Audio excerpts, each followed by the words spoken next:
കൊടുങ്ങല്ലൂരിൽ പട്ടാപ്പകൽ മോഷണം, വ്യാപാരിയുടെ പണവും മൊബൈലും നഷ്ടപ്പെട്ടു. മലബാർ എൻട്രൻസ് കോച്ചിംഗ് സെന്റർ, ലക്ഷ്യപ്രാപ്തിയിലേക്കുള്ള ശരിയായ മാർഗം. കൊടുങ്ങല്ലൂർ വടക്കേനടയിൽ മാസ്റ്റർ ഫുട്വെയർ കട നടത്തുന്ന കാട്ടകത്ത് ആശയുടെ ബാഗാണ് മോഷണം പോയത്. തിങ്കളാഴ്ച രാവിലെ 7:30യോടെയായിരുന്നു സംഭവം. ആശ കട തുറക്കുന്നതിനായി തൊട്ടടുത്ത ഫ്രൂട്ട്സ് കടയുടെ പുറത്തുള്ള തട്ടിൽ ബാഗ് വച്ചിരുന്നു. കട തുറന്ന് അകത്ത് കയറിയ ശേഷം ബാഗ് എടുക്കാൻ നോക്കിയപ്പോഴാണ് ബാഗ് കാണാതായതറിയുന്നത്. ബാഗിൽ മൊബൈലും ബാഗിനുള്ളിലെ പേഴ്സിൽ 5000 രൂപയും ATM കാർഡുകളും ഉണ്ടായിരുന്നു.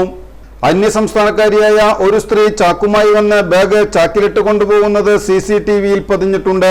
കൊടുങ്ങല്ലൂർ പോലീസ് അന്വേഷണം ആരംഭിച്ചു.